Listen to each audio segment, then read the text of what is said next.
The wind came down from the Bitterroot Mountains like something alive, something hungry.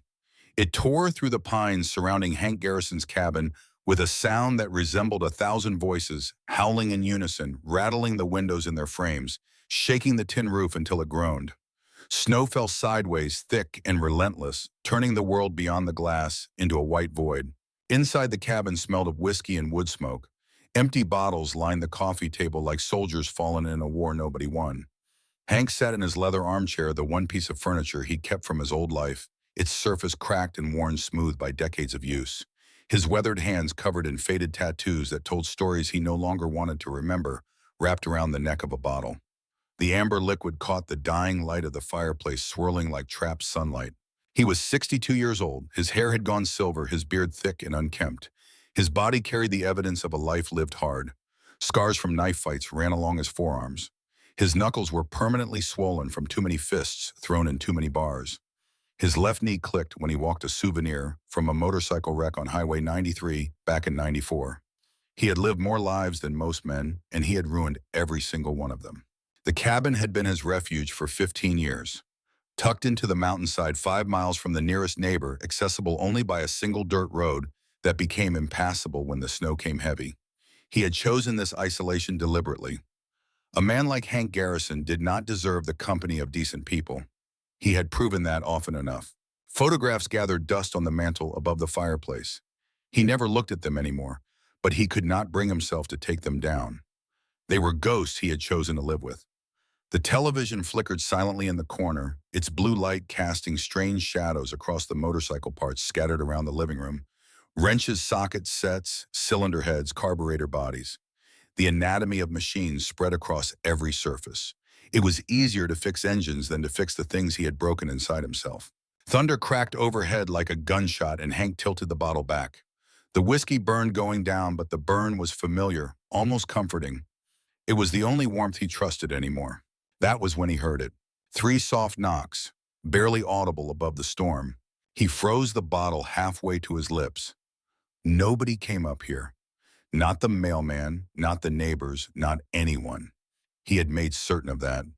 The knocks came again, more insistent this time, small and desperate against the heavy wooden door. Hank set the bottle down and pushed himself out of the chair. His joints protested his knee popping as he straightened.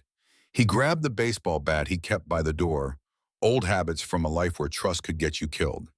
The porch light flickered when he flipped the switch, its weak glow swallowed by the swirling white darkness beyond. Another knock, smaller, weaker. He undid the deadbolt, then the chain. The door creaked open, and a blast of frigid air hit him full in the face, making his eyes water. At first, he saw nothing but snow and blackness. Then he looked down. A little girl stood on his doorstep. She could not have been more than 5 years old. Her dark golden hair was plastered to her face, dusted white with snow. She wore a pink coat that was soaked through, far too thin for a night like this. In her arms, she clutched a stuffed bunny rabbit, its ears drooping with moisture, its button eyes staring up at him with the same desperate expression as the child who held it. Hank's grip on the doorframe tightened. Something about her face stopped the air in his lungs. Those eyes, wide and blue-green and impossibly familiar. He had seen those eyes before in another lifetime in a face that still haunted his dreams. The little girl looked up at him. Her lower lip trembled from more than just the cold. Tears had frozen on her cheeks in thin, crystalline tracks. When she spoke, her voice was barely a whisper, but her words struck him with the force of a freight train. "Mommy just died. Can I live with you, Daddy?" The world tilted. Hank stood frozen in the doorway, the storm howling around them both, his mind refusing to process what he had just heard. The little girl swayed on her feet, exhaustion pulling at her small frame like gravity doubled. Something older than thought, older than fear, rose up inside his chest. "Come in, kid, you're freezing." His voice came out rough, stripped raw. He stepped aside and the bat clattered, forgotten to the floor. She shuffled past him, leaving tiny wet footprints on the wooden boards. In the warm light of the cabin, he could see her more clearly. Golden curls matted against her cheeks, skin flushed red from the cold. Lips tinged blue at the edges. She was shivering so hard her whole body vibrated. Hank grabbed the cleanest blanket he could find, an old quilted throw draped over his chair. He wrapped it around her shoulders, her tiny frame disappearing into the fabric like a bird folding into its nest. You got a name? Emma, she whispered, hugging the stuffed bunny closer to her chest. Emma Grace Carter. Carter. The name hit him like a fist to the sternum. He sank into his chair, trying to keep his hands from shaking. The room seemed to shrink around him, the walls pressing inward. Carter, he repeated, his voice barely audible. Your mama's name wouldn't happen to be Sarah, would it? Emma nodded, her lower lip quivering. She told me to find you if... Fresh tears spilled down her cheeks, cutting new tracks through the ones that had already dried. Hey, hey now. Hank reached out and awkwardly patted her shoulder, his enormous hand covering it completely. He was out of his depth and sinking fast. When's the last time you ate something? Yesterday morning, before Mommy went to sleep and didn't wake up. The words landed in the silence of the cabin like stones dropped into still water. Hank's throat constricted. He stood and moved to the kitchen, grateful for the excuse to turn away. His hands gripped the edge of the counter, and he bowed his head, breathing hard through his nose. Sarah. Gone. And this child, this impossible child sitting on his couch claiming to be his daughter. He found some crackers and a juice box left behind by his sister during her last attempt to stock his kitchen with something other than whiskey and canned chili. When he returned, Emma had curled up on the couch, her eyes heavy and half closed. She accepted the food with a quiet, "Thank you," that squeezed something in his chest he thought had gone permanently numb. Your backpack, he said, noticing the small pink bag by the door. Mind if I take a look? Emma shook her head, already drifting. Within minutes, the crackers sat half-eaten on the cushion beside her, and her breathing had deepened into the steady rhythm of sleep. She looked so small against the dark leather of his couch. So impossibly small and fragile in this cabin full of sharp edges and broken things. Hank picked up the backpack with trembling hands. Inside, he found a change of clothes, a toothbrush with cartoon characters on the handle, and a worn envelope. His name was written across it in handwriting he had not seen in 25 years, but would recognize anywhere, even blind, even in the dark. Sarah. He pulled out the letter. A photograph slipped from the folds and landed in his lap. The image showed a younger version of himself before the silver in his hair and the deep lines carved into his face. He stood next to a woman with sunshine in her smile, his arm around her waist. They were at some county fair, both laughing at something he could no longer remember. Her hair caught the light like spun gold, and her eyes held that particular brightness that had made him feel for one brief season of his life like he might actually be worth something. He unfolded the letter. The paper was thin, the handwriting shaky in places, as though written by someone whose hands were no longer steady. Hank, if you're reading this, it means I'm gone, and Emma has found her way to you. I know this is a shock, and I'm sorry for keeping her from you. She's yours, Hank. She has been from the very beginning. Please take care of her. Please don't let her go into the system. She knows all about you, the good parts. The parts I always believed were the real you. She calls you Papa Bear, even though she's never met you. I've told her stories about the man I knew you could be. Now it's your chance to be that man. Love, Sarah. Hank read the letter twice, 3 times. The words blurred and reformed, blurred and reformed. He looked over at Emma, peaceful in sleep, her small fingers curled around the stuffed bunny's ear. His daughter. The word detonated inside his skull like a flashbang, blinding and disorienting. Terrifying, and somehow in some hidden chamber of his heart, he had bricked shut long ago exactly right. He sat there for a long time, the photograph trembling in his weathered hands. Memories rose unbidden, crashing over him like floodwater, breaking through a dam. 25 years ago, the summer air thick with the smell of cut grass and wildflowers. Sarah's laugh bright and unguarded, the sweetest sound he had ever known. She had been a nurse at the county hospital, working double shifts, coming home with exhaustion, bruised beneath her eyes, but still glowing with that inner light that had stopped him dead the first time he walked into the diner where she waitressed on weekends. You could do so much good, Hank, she had said one night. They were lying in the bed of his pickup truck, watching stars punch holes in the Montana sky. Her fingers traced the tattoos on his forearm, the ink skin that mapped his allegiances and his sins. You've got such a good heart under all that armor. But he had been younger then, stubborn and proud and convinced that the club was everything. His identity, his family, his whole world wrapped up in leather and chrome and the thunder of engines on open highway. He had earned his name, his reputation through years of loyalty and choices that left marks on more than just his skin. This is who I am, Sarah. he had told her, and the words echoed now through the years with a bitterness that tasted like ash. Can't change what a man's made of. You're wrong, she had said, looking at him with those clear eyes that saw through every wall he built. You're not made of what you've done. You're made of what you choose to do next. Their last fight played out in his mind like a film he had watched 1,000 times. Sarah standing in the doorway of his garage, tears streaming down her face. He had been preparing for a run, one that would cross lines she could not accept. Lines that would make him complicit in things that kept decent people awake at night. Choose Hank, she had pleaded. Choose us.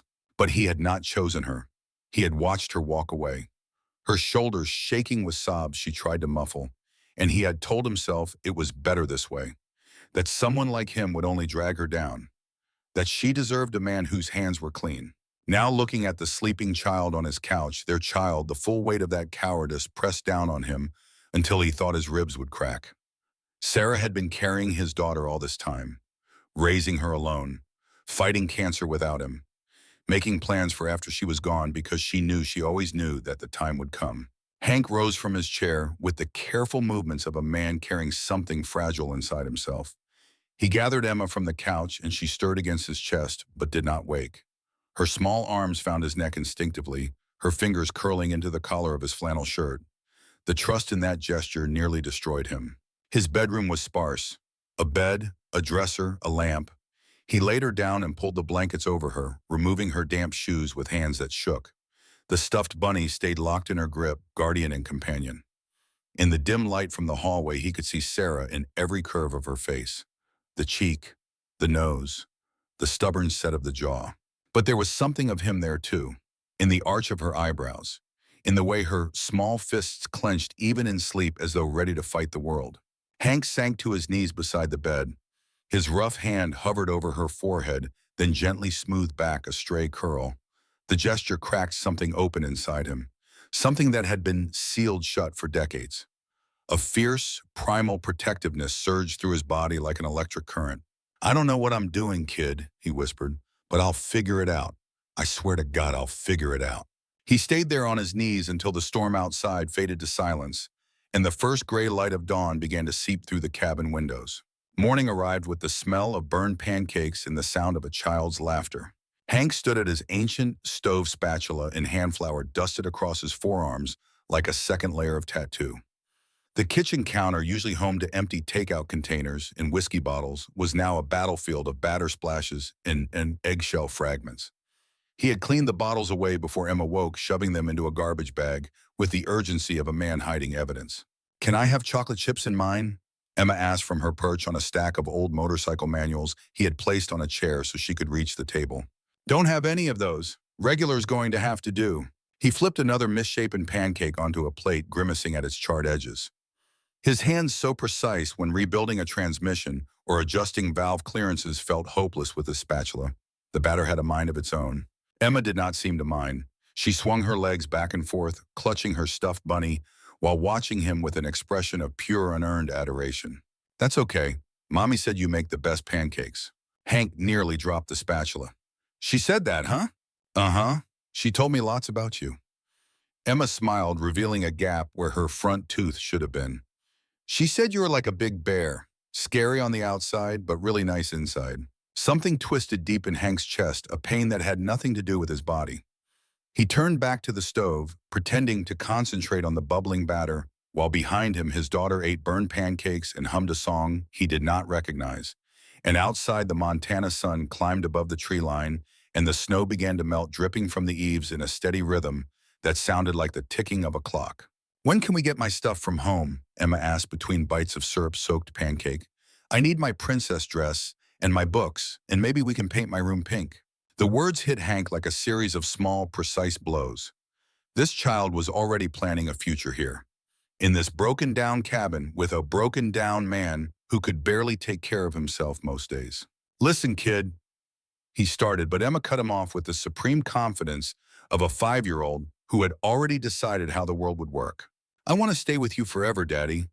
Mommy said you'd take care of me, and you're doing a good job already. Hank stared at her. This tiny person who had appeared out of a blizzard less than 12 hours ago, sitting in his kitchen, eating his terrible pancakes, looking at him like he was the answer to every prayer she had ever whispered into the dark. The weight of her trust pressed against his chest, heavier than anything he had ever carried.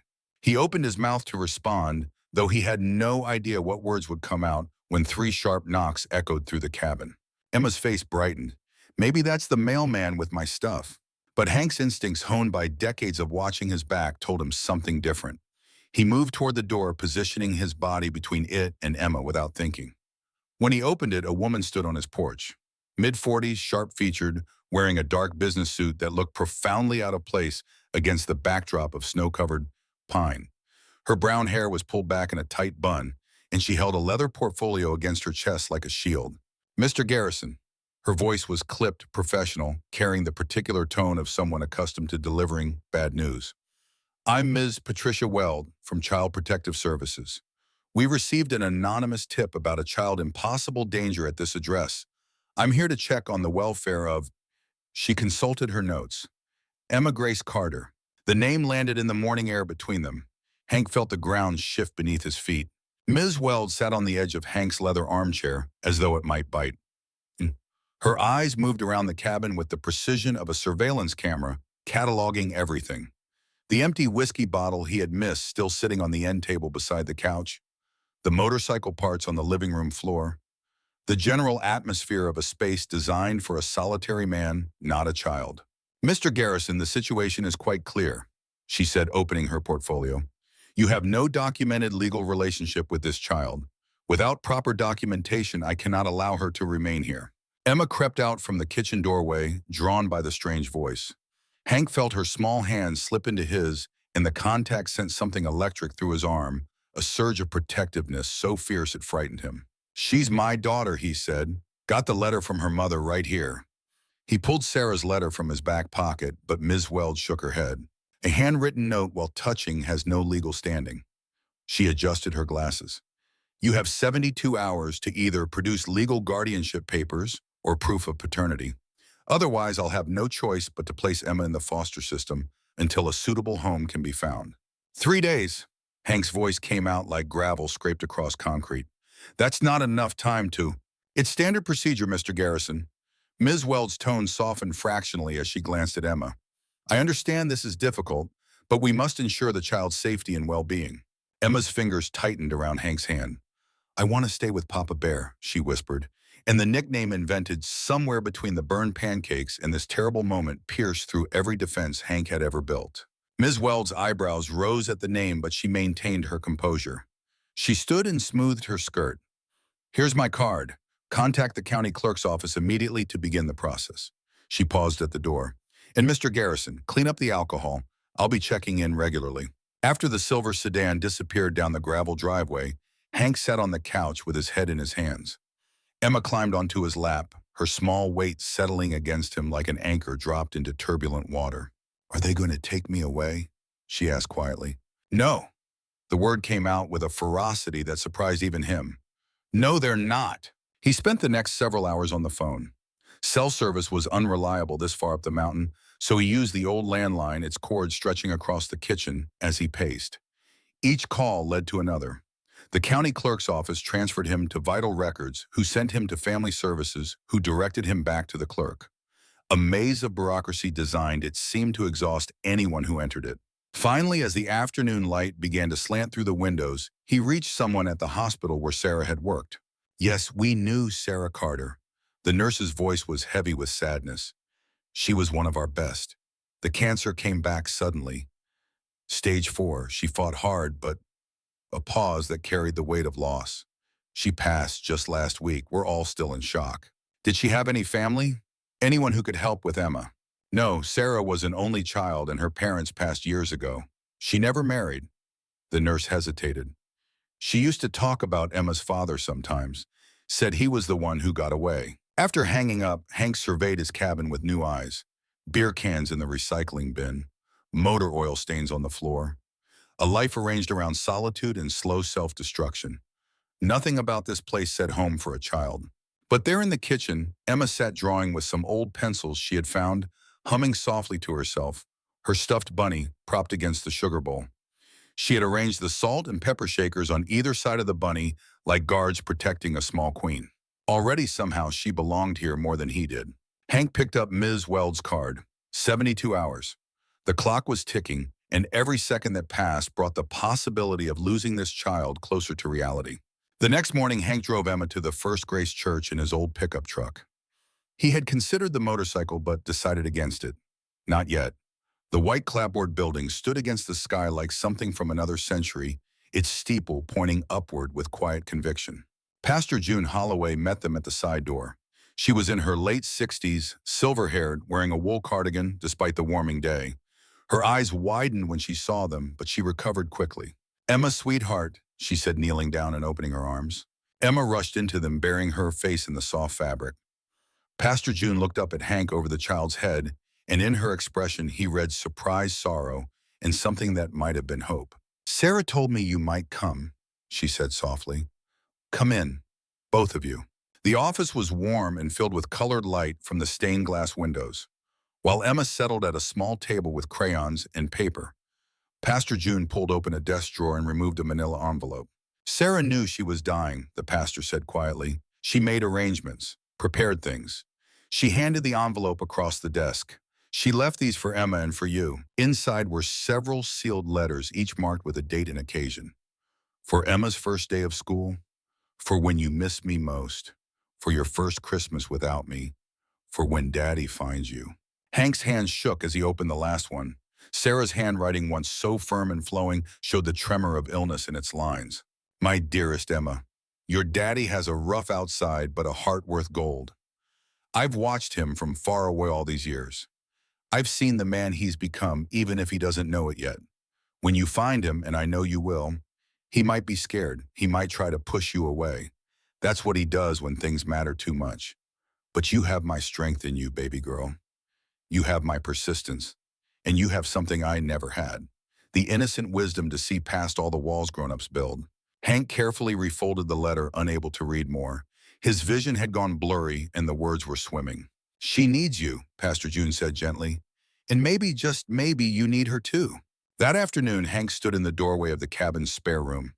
It had been a storage space for 15 years, packed with motorcycle parts, boxes of old club memorabilia, and the accumulated debris of a life lived without purpose. But beneath the chaos, he saw possibility. "Want to help me build you a special place?" he called to Emma, who sat cross-legged on the living room floor.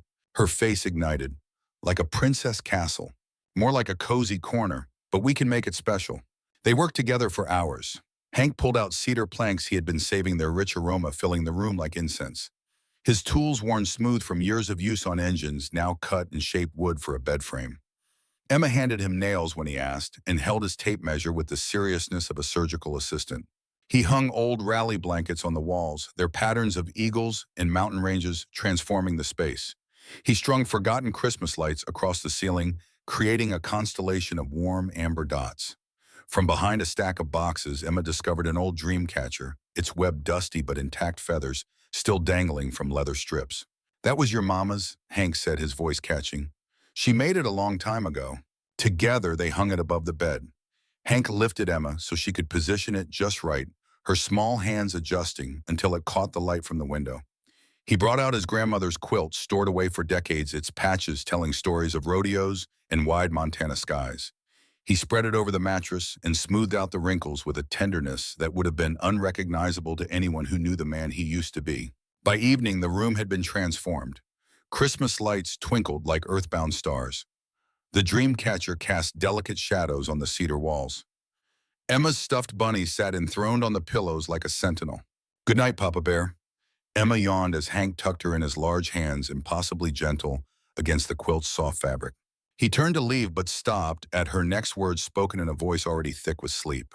"This is the safest I've ever felt." Hank stood in the doorway until her breathing grew deep and steady.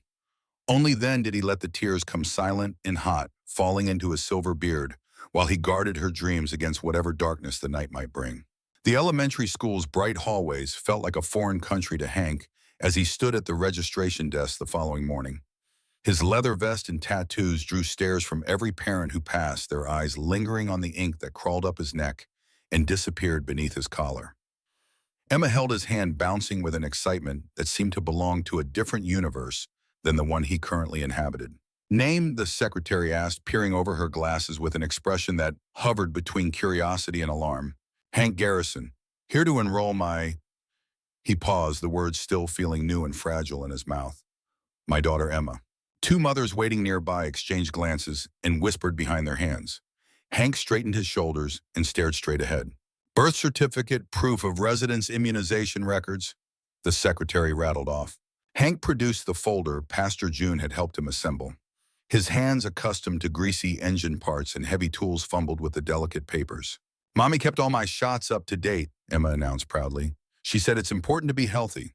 The secretary's expression thawed at Emma's earnestness. She processed the paperwork while Emma chatted about her favorite colors, her stuffed bunny, and how excited she was to meet other kids. Mrs. Anderson, the kindergarten teacher, appeared in the hallway to escort them to class. She was older, with kind eyes that assessed without judging. Welcome, Emma. We've got a special spot saved just for you. Emma squeezed Hank's hand once, then let go. Can Papa Bear stay for a little bit? More whispers from the parents in the hallway. Hank heard fragments. Looks dangerous. What kind of father?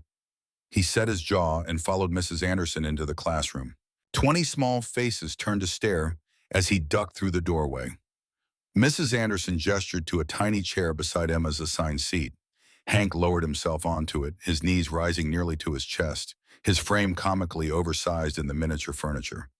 Emma giggled at the sight, and the sound loosened something that had been coiled tight in his stomach. Today we're drawing our families, Mrs. Anderson announced, distributing paper and crayons. Emma dove in immediately, her tongue poking out in concentration. The boy beside her leaned over to watch. That's a nice motorcycle, he said, pointing. That's Bunny Rocket, Emma explained with authority. Papa Bear lets me ride with him. See, that's him teaching me about engines. When she finished, she held the drawing high. A large figure in black with a silver beard stood next to a purple motorcycle. A smaller figure with yellow curls held a wrench nearly as big as she was. Across the top, in wobbly kindergarten letters, she had written, "Me and my daddy fixing bikes." Mrs. Anderson asked her to share with the class. Emma bounced to the front of the room without hesitation. This is me and my Papa Bear. He fixes motorcycles and makes the best pancakes. And even though he looks scary, he's actually super nice and gives the best hugs. The children listened with wide eyes. One little girl raised her hand. Can your dad fix my bike? The chain keeps falling off. Emma beamed with pride so fierce it was almost blinding. Papa Bear can fix anything. When it was time to leave, Emma insisted he keep the drawing. So you won't miss me too much, she explained.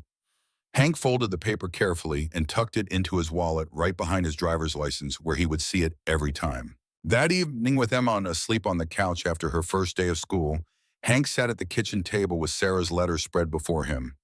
He opened an envelope dated 6 months earlier, and Sarah's handwriting pulled him back into her world. My dearest Emma, there's something I need to tell you about your father. I've watched him from afar all these years. I see him working in that motorcycle shop, helping veterans fix their bikes for free. The town whispers about the scary biker, but I see the gentle way he treats lost souls who wander in. He's changed, though he might not know it himself.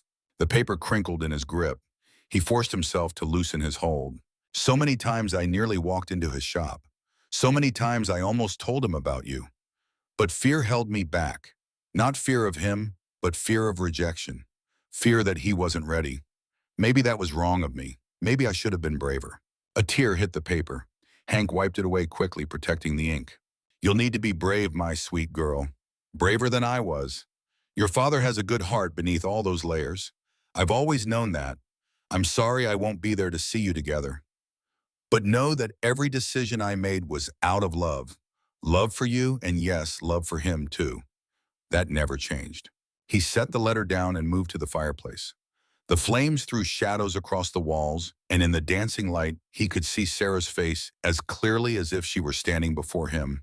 Her smile, her steady gaze, the way she used to believe in him even when he was doing everything in his power to prove her wrong. On the couch, Emma stirred and clutched her bunny closer. The firelight caught her golden curls, and for one heartbreaking moment, she looked exactly like her mother. I would have been there, Hank whispered to the empty room, if I'd only known. The following days settled into something resembling a routine, fragile and improvised but real.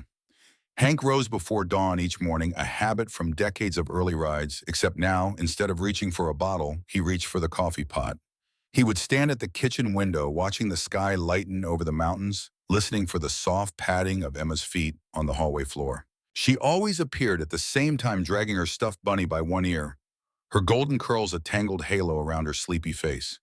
She would climb onto her chair, the one raised with wood blocks, and announce what kind of pancakes she wanted. Dinosaur-shaped, star-shaped, bear-shaped. Hank's attempts were laughable, the batter spreading into unrecognizable blobs, but Emma declared each one a masterpiece and ate them with a concentration that suggested burned pancakes were the finest cuisine she had ever tasted. After breakfast, Hank would drive her to school in his truck, the booster seat he had purchased at the hardware store strapped securely in the passenger side. He had removed the gun rack from the rear window, had cleaned the truck bed of oil cans and spare parts, had hung one of Emma's drawings from the rearview mirror, a crayon rendering of a bear and a small girl holding hands under a yellow sun. The school drop-off was its own kind of battlefield. The other parents still stared. Mothers pulled their children a little closer when Hank walked past. Fathers eyed his tattoos with expressions that ranged from curiosity to distaste. But Emma was oblivious to all of it, or perhaps she simply did not care. She would skip through the school gates, turn back to wave and shout across the parking lot with a voice that carried like a bell. "Bye, Papa Bear, love you." And every time Hank would feel something crack open a little wider in his chest, some wall he had spent a lifetime building, crumbling a little more beneath the relentless assault of a child's unconditional love. The afternoons were for the garage. Hank had been running a legitimate motorcycle repair business for 15 years, working alone in a cramped space on the edge of town. Now he brought Emma with him after school, setting her up at a folding table in the corner with her crayons and her homework. She would sit there for hours, swinging her legs and chattering to her stuffed bunny about the motorcycles on the lifts, narrating Hank's work as though providing commentary for an invisible audience. "Now Papa Bear is taking apart the carburetor. That's the thing that mixes air and gas. He showed me yesterday. It's very delicate work." The regular customers, mostly older men, who brought in their aging Harleys and vintage Indians, took to Emma immediately. They would bring her lollipops and tell her stories about the old days, cleaning up their language with visible effort. She knew all their names within a week and greeted each one like a visiting dignitary. It was in these small moments that Hank began to understand what Sarah had tried to tell him 25 years ago. That the life he had built around engines and solitude was not strength, it was hiding. And this child, with her gap-toothed smile and her fearless heart, was dragging him out of hiding, whether he was ready or not. But the clock was ticking. Ms. Weld's 72-hour deadline had stretched into a week, thanks to Pastor June's intervention, but the social worker's visits continued. Each time she arrived, her sharp eyes cataloged changes in the cabin. The removal of alcohol, the child-safe locks on cabinets, the growing collection of Emma's artwork on the walls. Each time she left, her expression was a fraction less severe, but her words remained the same. "You need legal documentation, Mr. Garrison. Without it, my hands are tied." Hank had filed the emergency guardianship petition with the county court, helped by a young public defender named Marcus Webb, who seemed genuinely invested in the case despite being overworked and underpaid. The paternity test had been scheduled at a medical center in the city. The paperwork was moving but slowly grinding through the system like a machine in need of oil. And then Lloyd Brennan arrived. 2 days had passed since Ms. Wells' latest visit. Hank was on the phone with a lawyer in town trying to understand the guardianship process when the sound of tires on gravel made him look up. A black SUV with rental plates pulled into the driveway. It was not a vehicle he recognized. A man stepped out. He was in his late 40s, tall and lean, wearing a sport coat over pressed khakis. His dark blonde hair was styled with the kind of careful precision that spoke of money and mirrors. His smile when he saw Hank watching from the window was weight in white and practiced. Hank set the phone down and moved to the door. "Can I help you?" "Mr. Garrison." The man extended his hand. His grip was firm, but calculated, the kind of handshake taught in business seminars. "My name is Lloyd Brennan. I'm Sarah Carter's brother. Well, half-brother. Same father, different mothers. I've come about my niece." The words rearranged the landscape of everything Hank thought he knew. Sarah had never mentioned a brother, not once in all the time they were together. He studied Lloyd's face for any resemblance to Sarah and found nothing. Where Sarah had been warm and golden, this man was sharp and polished like a blade someone had wrapped in silk. "Emma's sleeping," Hank said, not moving from the doorway. Of course. I don't want to disturb her." Lloyd's smile did not waver. "I just arrived from Denver. Drove through the night when I heard about Sarah. Terrible tragedy, just terrible. He shook his head with rehearsed sorrow. I had no idea she was sick again. We weren't close, I'm ashamed to say, but family is family. What do you want, Mr. Brennan? Lloyd's expression shifted to something meant to convey sincerity. He stepped forward slightly, his polished loafers incongruous against the rough wooden porch. I want what's best for Emma naturally. Sarah was my sister. Emma is my niece. I have resources, Mr. Garrison. A stable home in Denver, a good school district, a wife who would love nothing more than to raise a child. He paused, letting the words settle. I've already spoken with the county about filing for guardianship. The words dropped into the air between them like lead weights. Hank felt the hair rise on the back of his neck. Something about this man, this too-smooth stranger who appeared from nowhere with perfect timing, triggered every instinct he had developed over decades of reading dangerous situations. It was not just what Lloyd said, but how he said it. The careful calibration of each sentence. The way his eyes beneath the practiced warmth moved like a man calculating odds. You said you weren't close to Sarah. Regrettably, no. We lost touch after our father passed, but I've been thinking about reconnecting for years. Lloyd pulled a card from his wallet with the smooth motion of a man who distributed cards often. Here's my attorney's contact information. I'm sure we can work this out amicably. No need for things to get complicated. There was something in that last sentence, a faint edge beneath the pleasantry, a warning dressed in silk. I appreciate you coming by, Hank said, his voice flat, but Emma's my daughter. That's not something I'm looking to work out with anybody. Lloyd's smile tightened almost imperceptibly. Of course, I understand the attachment, but the courts will look at this objectively, Mr. Garrison. They'll weigh stability, resources, background. His eyes moved deliberately to the tattoos visible on Hank's hands and forearms. I'm sure you understand. After Lloyd drove away, Hank stood on the porch for a long time watching the dust settle on the gravel road. The card in his hand read, Victoria Sloan Attorney at Law in embossed gold letters, a Denver address, a firm that handled estate and family law. Estate law. The word snagged in Hank's mind like a fishhook. A family attorney would handle custody. An estate attorney would handle money. He turned the card over, examining it as though it might reveal its secrets under closer inspection, then went inside and called Pastor June. Did Sarah ever mention a half-brother named Lloyd Brennan? There was a pause on the other end of the line. When the pastor spoke, her voice was careful, measured. Once, years ago, she said he contacted her after their father died, wanting his share of a small inheritance. Sarah said he was charming on the surface, but cold underneath. She told me she had seen through his act immediately and didn't trust him. She said he was the kind of man who could look you in the eye and lie without blinking. He just showed up at my cabin, says he wants to file for guardianship of Emma. The silence that followed was heavy with implication. Hank could hear the pastor breathing on the other end of the line, could almost hear her mind working through the implications. Hank, Pastor June said slowly, Sarah had a life insurance policy. $500,000 with Emma listed as the sole beneficiary. The money is held in trust until Emma turns 18. But whoever serves as her legal guardian would have control over those funds in the meantime. If someone were to become Emma's guardian, she did not finish the sentence. She did not need to. Hank looked through the doorway at Emma, who had appeared in the hallway in her pajamas, rubbing her eyes. Papa Bear, who was that man? Nobody important, sweetheart. Go on back to bed. But as he watched her shuffle back down the hall, clutching her stuffed bunny, Hank felt something cold and sharp settle in his gut. The fight for Emma had just become something far more dangerous than paperwork and court dates. He picked up the phone again and dialed the lawyer in town. I need to file for emergency guardianship, he said. And I need to do it now. There's someone else after my daughter, and I don't think his reasons are what he claims. The lawyer's response was not encouraging. Mr. Garrison, I'll be straight with you. Your criminal record is going to be a significant obstacle. Multiple assault charges from the 90s, a 3-year stint for aggravated battery, your history with the motorcycle club. A judge is going to look at all of that. That was 30 years ago. The law has a long memory, sir.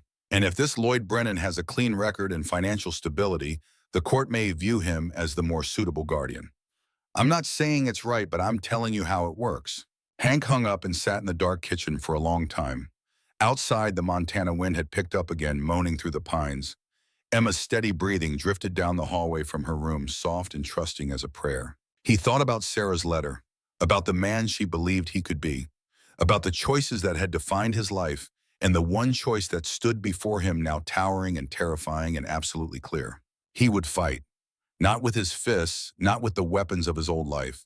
He would fight with everything he had become in the 30 years since he had last swung at another human being. He would fight with patience and persistence and the fierce, bewildering love that this 5-year-old girl had detonated inside his chest like a charge set against a dam. He picked up the photograph of himself and Sarah at the county fair, both of them laughing in the golden light of a summer that felt like someone else's memory. He traced the line of her smile with his rough thumb. "I won't let you down this time," he whispered to the woman in the photograph. "Either of you."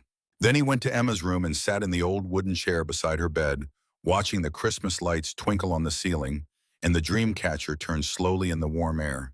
The shadows it cast moved across the walls like something alive, like the slow rotation of the earth itself made visible. Emma lay on her side, one arm wrapped around her stuffed bunny, the other curled beneath her cheek.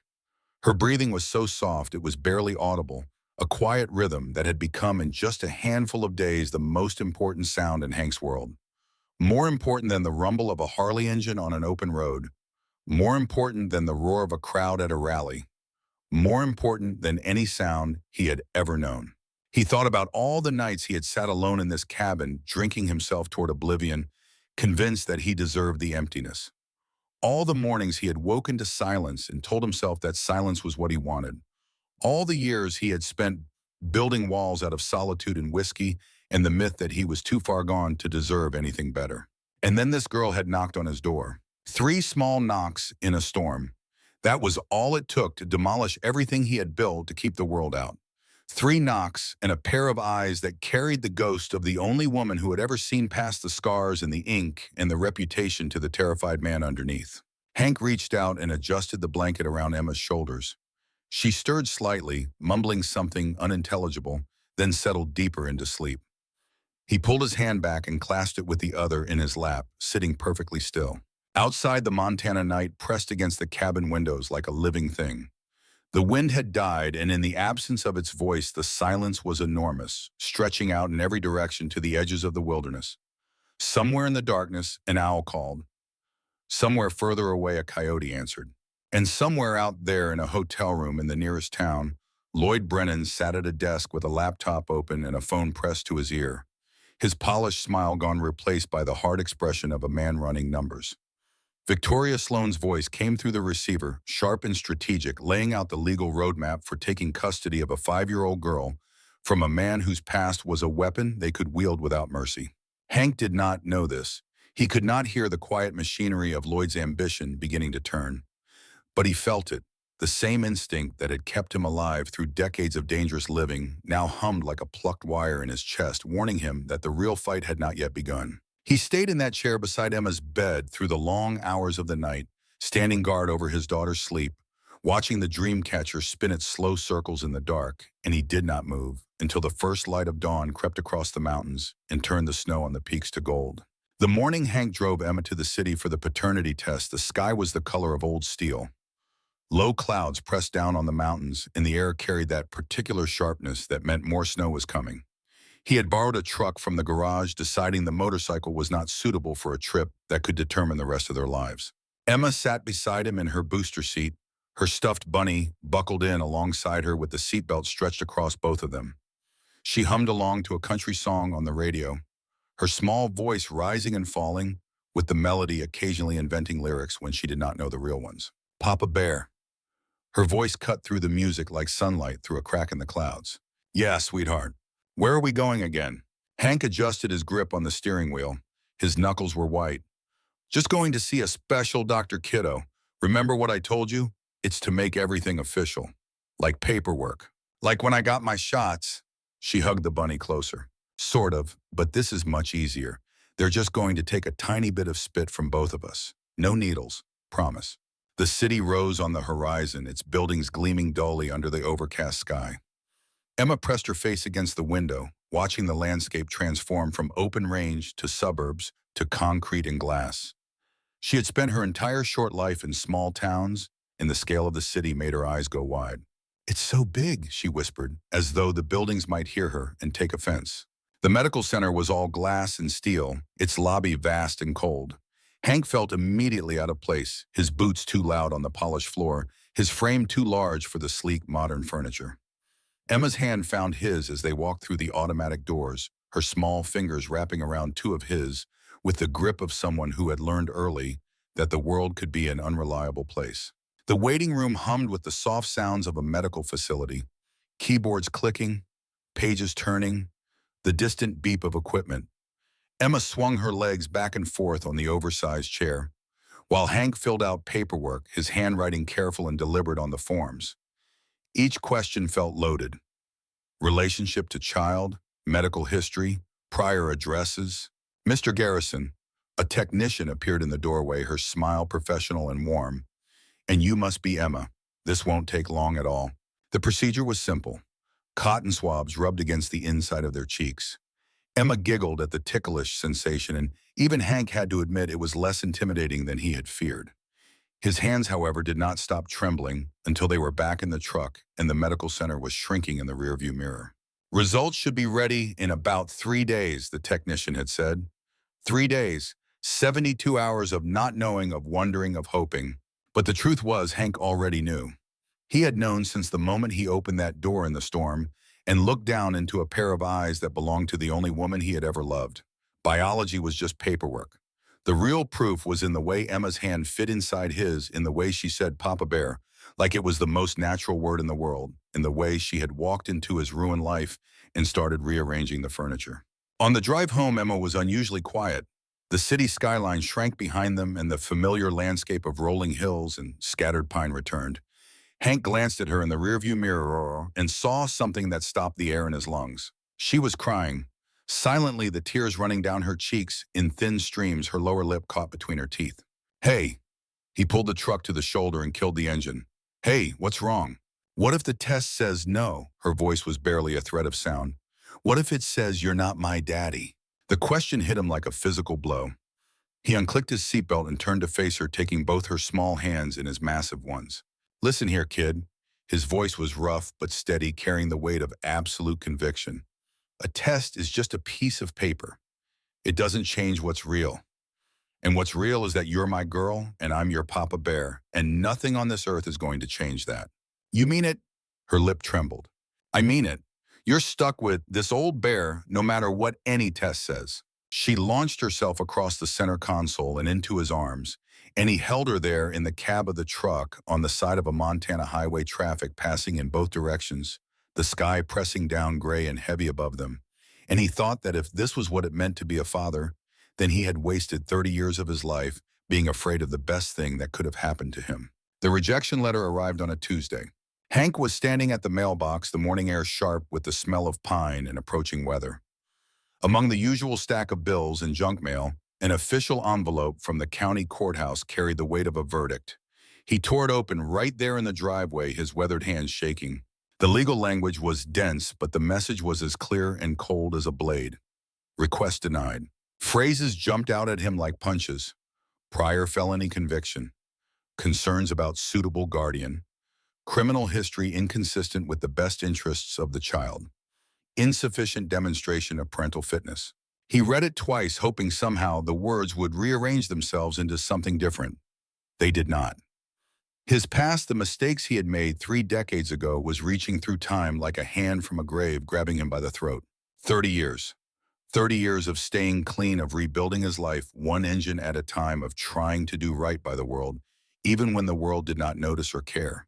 None of it mattered. The system saw the young man he had been, not the man he had become. It saw the arrests, the fights, the 3 years behind bars. It did not see the veterans he had helped, the homeless he had fed, the broken machines and broken people he had quietly put back together. Back inside the cabin, Hank shut himself in his small office. The letter trembled in his hands as he read it a third time. Each word was a nail driven into something vital. The frustration built inside him like steam in a sealed pipe.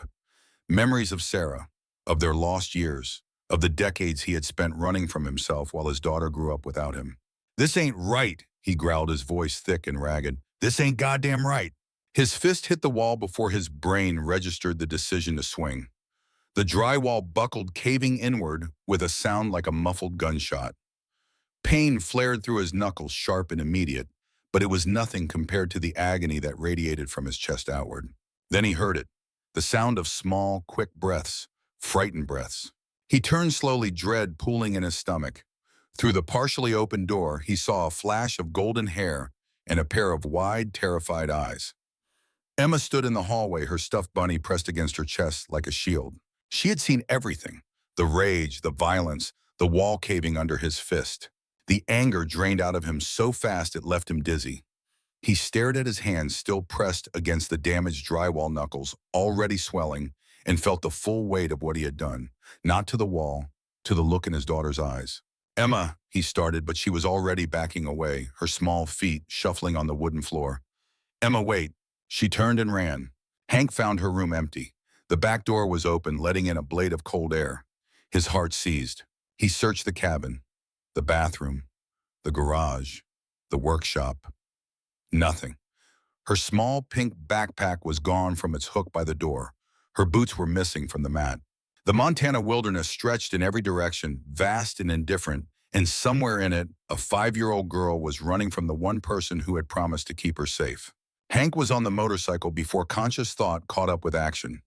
The engine roared to life, and the Harley's tires bit into the gravel as he tore down the driveway. The road from the cabin wound through dense pine forest, descending toward town in a series of switchbacks. She could have gone in any direction. He stopped at the first fork and killed the engine, listening. Wind in the trees, the distant cry of a hawk. Nothing else. "Emma!" he called out, his voice booming through the trees. "Emma Grace, where are you?" Silence. He pushed the bike further down the road, scanning the tree line on both sides. His mind raced through terrible scenarios, each one worse than the last. Bears, mountain lions, the river that ran along the base of the ridge, its current swollen with snowmelt. Then he remembered. The church. Pastor June's church was 3 miles down the main road. Emma knew the way. They had driven past it just last week. He opened the throttle and the Harley surged forward, eating up the distance. The church steeple appeared in the distance, white against the gray sky, and something loosened fractionally in his chest. But he did not find her at the church. The building was locked, the parking lot empty. Hank circled back, riding slower now, calling her name at intervals. His voice echoed off the mountainsides and came back to him, change broken into fragments by distance and terrain. He found her a mile from the church, sitting on a fallen log at the side of the road. She was so small against the vastness of the landscape that he nearly missed her. Her pink backpack sat beside her, and she was holding her bunny up to her face, speaking to it in whispered words he could not hear. "Emma." He stopped the bike and was off it before it had fully settled on its kickstand. "Emma, thank God." She looked up at him, and what he saw in her face nearly destroyed him. Not anger, not accusation, fear. The particular experienced fear of a child who had been moved from place to place, who had learned that adults could change without warning, that safety was always temporary. "Don't want to go back," she said, her voice hitching. "Don't want new parents. Want you, Papa Bear." He dropped to his knees on the gravel, heedless of the stones biting into his skin. His hands, the same hands that had just punched a wall, trembled as he reached for her. "Come here, sweetheart." She hesitated for one terrible eternal second. Then she launched herself into his arms, and he caught her and pulled her against his chest so tightly that he could feel her heartbeat hammering against his own. She was shaking. He was shaking. The mountain wind blew around them, cold and sharp, and neither of them cared. "I was so scared," he whispered into her hair, "when I couldn't find you." "They're going to take me away," she sobbed, "like they always do." The words cut through him like a razor, always. She had been through this before. Other homes, other temporary families, other goodbyes. Sarah had tried to protect her from the system, and now the system was reaching for her again. Hank pulled back just enough to look into her eyes. His weathered face was set with a determination that came from somewhere deeper than muscle and bone. He wiped her tears with his thumb, and the gentleness of the gesture was a deliberate counterpoint to the violence that had sent her running. "Listen to me, Emma Grace. I will never let them take you without a fight. You hear me? Never." She searched his face with those ancient, knowing eyes. Whatever she found there must have been enough, because she nodded slowly and pressed her face back into his chest. They sat there on the side of the road for a long time, the motorcycle cooling and ticking beside them, the mountains standing witness in every direction. When Hank finally carried her back to the bike, her arms locked around his neck with a grip that said she had made her choice and would not be moved from it. Back at the cabin, while Emma napped on the couch wrapped in every blanket he owned, Hank called Pastor June. "I need to see you," he said. "There's something you haven't told me about Sarah and Lloyd Brennan." There was a long pause. "Come to the church," Pastor June said, "and come alone if you can. There's a letter Sarah left. One she told me not to give you unless things got desperate." Hank arranged for Bear, his oldest friend from the riding days, to watch Emma for an hour.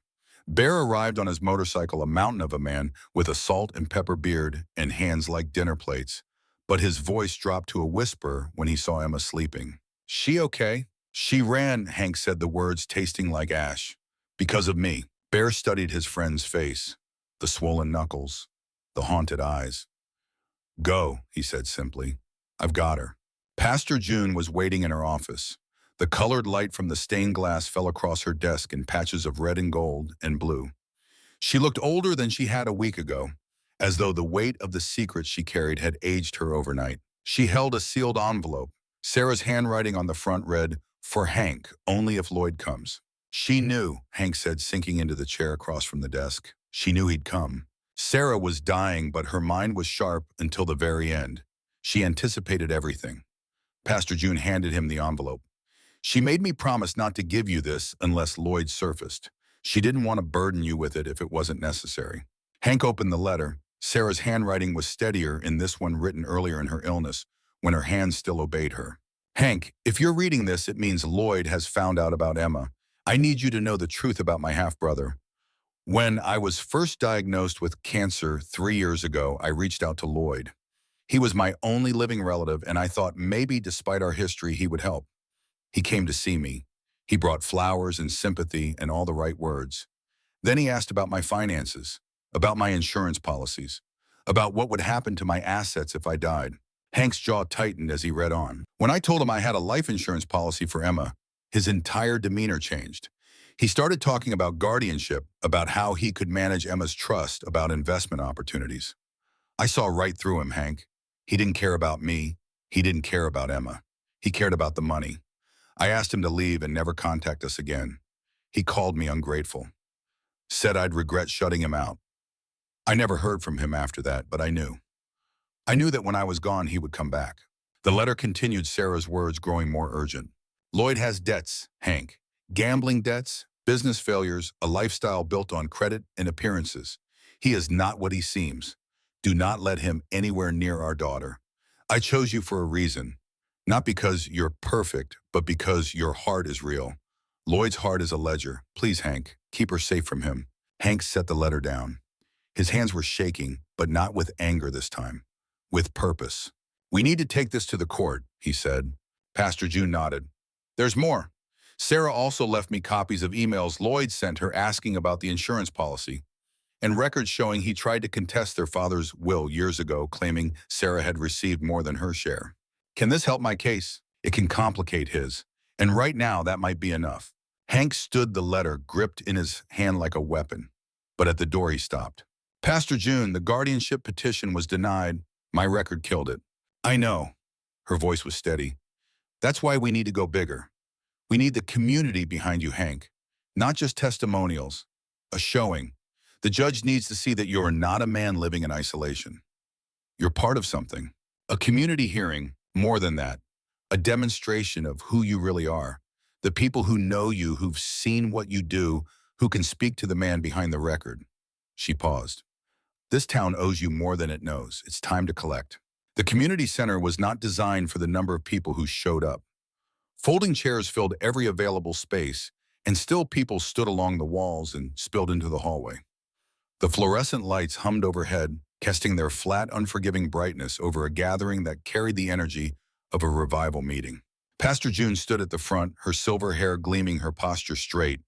Hank sat in the front row with Emma pressed against his side, her hand gripping his fingers. Ms. Weld occupied a chair in the corner, notepad, ready, her face a mask of professional neutrality. "Friends and neighbors," Pastor June's voice filled the room. "We're here today because sometimes the law needs to hear from the heart of a community." One by one they stood. Jimmy Dalton, a veteran in his 30s, his prosthetic leg visible beneath his shorts, spoke about how Hank had fixed his motorcycle for free and driven him to the VA hospital every Tuesday for 6 months. Sarah Perkins from the diner described how Hank had quietly paid for meals for anyone who came in hungry and couldn't afford to eat. Tom Whitfield, the hardware store owner, told the room about the winter Hank had anonymously covered heating oil for 3 widows on fixed incomes. Then Billy Peterson stood up, his hands trembling. "I was hooked on meth for 15 years, he said, his voice raw but steady. "Hank found me behind his shop one night half dead. Instead of calling the cops, he drove me to rehab, visited every week, brought me motorcycle magazines so I'd have something to look forward to. I'm 2 years clean now, and I owe this man my life." More stories followed. The school janitor who had been given free car repairs after his wife's surgery. A teenage apprentice Hank had hired when no one else would give the boy a chance. A single mother whose furnace Hank had fixed on Christmas Eve without charging a cent. Hank stared at his boots through every testimony, his throat so tight he could barely breathe. He had never wanted recognition for any of it. It was just what needed doing. What you did when you lived in a place and the people around you were struggling and you had hands that could help. Emma stood up last. Her small voice carried across the silent room with a clarity that belied her 5 years. "Papa Bear teaches me to always help people. He says it's what makes a heart grow bigger." Hank blinked hard. He felt Emma's small hand pat his cheek, catching a tear he had not realized was falling. Ms. Weld closed her notepad slowly. Her professional mask slipped just for a moment as she looked at Hank and Emma together. For the first time since they had met, there was something in her eyes that was not assessment or suspicion. It was recognition. The recognition that sometimes the most unlikely people could become exactly what was needed. "Maybe," she said quietly, just loud enough for Hank to hear, "people can change after all." But even as the warmth of the community's support settled around him like armor, Hank knew that Lloyd Brennan and Victoria Sloan were not in this room. They were somewhere else entirely building a different kind of case, one constructed not of testimonials and good deeds, but of court records and criminal histories, and the cold mathematics of legal precedent. The fight was far from over. The days before the court hearing moved with the slow, heavy inevitability of storm clouds building over the mountains. Each morning brought a new anxiety, and each night brought Hank back to the wooden chair in Emma's room, watching over her sleep like a man guarding a treasure he might lose at any moment. 3 days before the hearing, Hank's old riding brothers came to the cabin. He had not asked them to come. They simply appeared the way they always did when one of their own was in trouble, their motorcycles rumbling up the gravel driveway in a loose formation that carried the ghost of old times. Bear arrived first, his massive frame swinging off a custom softail with the ease of a man half his size.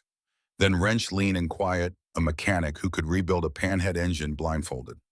Then Doc Harding, the oldest of the group, a retired emergency room physician who had ridden with the club in its early days and never fully left. Emma watched them from the cabin window, her nose pressed against the glass, her breath fogging the pain. When Hank brought her outside, she stood close to his leg, one hand gripping his jeans, the other holding her bunny. The bikers were an intimidating sight, all leather and tattoos, and the weathered faces of men who had lived lives most people only saw in movies. But Bear knelt down to her level with surprising grace, his enormous body folding itself small. "Well, if it ain't the littlest angel herself," he said, his voice as gentle as a lullaby. "Your mama used to work at the diner where we'd grab breakfast. Best coffee in 3 counties and the prettiest smile you ever saw." Emma studied his face with the serious concentration of a child making an important decision. "You knew my mommy?" "Sure did, sweetheart." Bear reached into his saddlebag and produced a small package wrapped in brown paper. We all pitched in for something special. Inside was a tiny black leather vest sized perfectly for a 5-year-old. Patches decorated the front and back, hand-sewn with careful stitches. On the back, in sparkling letters, it read, "Motorcycle Princess." Emma's eyes went wide. Hank helped her put it on over her t-shirt, and she turned in a slow circle, admiring herself with the reverence of a queen receiving a coronation robe. "Now you're official," declared Wrench, who was flipping burgers on a portable grill he had brought in his saddlebag. His arms were covered in tattoos, but his smile was as warm as the coals beneath the grate. As the evening deepened, the cabin's yard transformed into something it had never been in all the years Hank had lived there. Something alive. The fire pit crackled with flames, sending sparks upward into the darkening sky. The bikers sat in a loose circle, their leather creaking as they shifted their voices softer than Hank had ever heard them. They told stories about Sarah, how she had always saved the best pie for them, how she had decorated the diner at Christmas with hand-cut paper snowflakes, how she had once chased a bear out of the dumpster behind the restaurant with nothing but a broom and a string of language that would have made a sailor blush.